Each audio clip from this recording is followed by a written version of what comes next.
Hello friends, আসসালামু আলাইকুম। আম ফুরিয়ে যাওয়ার আগে আম দিয়ে মসুর ডালের এই রেসিপিটা একবার কিন্তু অবশ্যই ট্রাই করে দেখতে হয়। আর এই গরমের দিনে আম ডাল খেতে ভীষণ ভালো লাগে। তো চলুন দেখে আসি পুরো রেসিপিটি। আমি এখানে আম ডালের জন্য প্রথমে মসুরের ডাল নিয়ে নিয়েছি 1 কাপ পরিমাণ। আপনারা চাইলে কম বা বেশি করেও নিতে পারেন।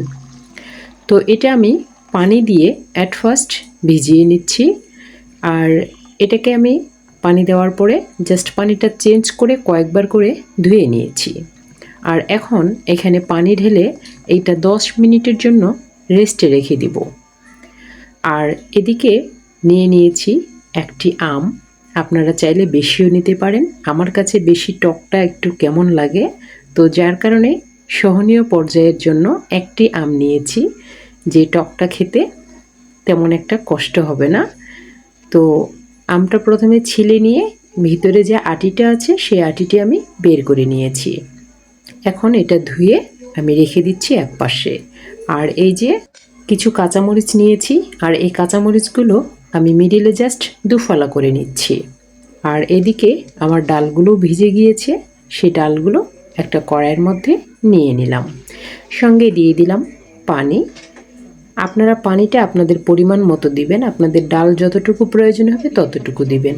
আর আমি এখানে রসুনের কোয়া দিয়ে দিলাম, আস্ত রসুনের কোয়াটাই এখানে ব্যবহার করেছি। আর এই যে মরিচের কুচিগুলো ছিল, জাস্ট মরিচ ফালাগুলো, সেই মরিচ ফালাগুলো দিয়ে দিলাম। হলুদ গুঁড়ো দিয়ে দিলাম 1 চামচ। এখন চুলার মধ্যে এটা বসিয়ে দিচ্ছি। আর এটাকে আমি 10 মিনিটের জন্য সেদ্ধ করে নেব। তো দেখুন, আমি এরই মধ্যে কিন্তু ঢাকনাটা তুলে আমগুলো এর মধ্যে দিয়ে দিলাম। এখন আবার ঢাকনা দিয়ে ঢেকে দিলাম। তো ফিরে এসেছি 10 মিনিট পরে। তো এটাকে একটু নাড়াচাড়া করে নিচ্ছি। এটা আরও একটু সেদ্ধ হওয়া বাকি আছে। আরও 5 মিনিট পর দেখুন এটা একেবারে সেদ্ধ হয়ে গিয়েছে খুব সুন্দরভাবে। এখন দেখুন যেটা আমি করব সেটা হচ্ছে এই ডাল থেকে পানিটা অ্যাট ফার্স্ট আলাদা করে নেব। আমি এটা একটা বাটির মধ্যে আলাদা করে নিচ্ছি। আপনারা জাস্ট এরকম করেই এটাকে আলাদা করে নিতে পারেন। পানিটাকে আলাদা করে নেওয়ার পর যে ডালগুলো, আম, রসুন, কাঁচামরিচগুলো থাকবে, এগুলোকে একটা বাটনার মধ্যে আমি ঢেলে নিচ্ছি। আমি এটা বাটনার মধ্যে নিচ্ছি। আপনারা চাইলে যে কোনো বাটি, খোড়া ইত্যাদির মধ্যে নিতে পারেন। নিয়ে আপনারা হাত দিয়ে বা যে কোনো কিছুর সাহায্যে এটা পেস্ট করতে পারেন। আর এই যে ডালটা ছিল, এই ডালের মধ্যে আমি আরও 1 বাটি পরিমাণ পানি অ্যাড করে লবণ অ্যাড করে দিলাম, চুলার মধ্যে বসিয়ে দিলাম। আর এদিকে এই ডালগুলো আমি একটা ঘুটনা দিয়ে একদম পিষে নিব মিহি করে। আর অনেকে কিন্তু এভাবেও রাখতে পারেন। তো আমি এটা একদম পিষে নিচ্ছি। ঘুটনা দিয়েও, ডাল ঘুটনি আছে আমাদের যেগুলো আমরা চিনি সবাই, সে ডাল ঘুটনি দিয়ে ঘুটলেও হয়। তো আমার কাছে মনে হয়েছে যে বাটনাতে এভাবে করে একদম মিহি করে পিষে নিলে কিন্তু এই ডালটা খেতে ভীষণ ভালো লাগবে। আর আমটা সহ একবারে পিষে নিতে হবে, তাহলে টকটা কিন্তু ভীষণ ভালো লাগে ডালের। আর ভাতের সঙ্গে এই ডালের টকটা খেতে এত মজা লাগে, রিয়েলি। এখন এটা আমি দিয়ে দিচ্ছি সেই ডালের মধ্যে। আর ডালের পানি, ডাল সহ অলরেডি গরম হয়ে গিয়েছে আমার চুলার মধ্যে। এখন এটাকে আমি বলক আসা পর্যন্ত অপেক্ষা করব।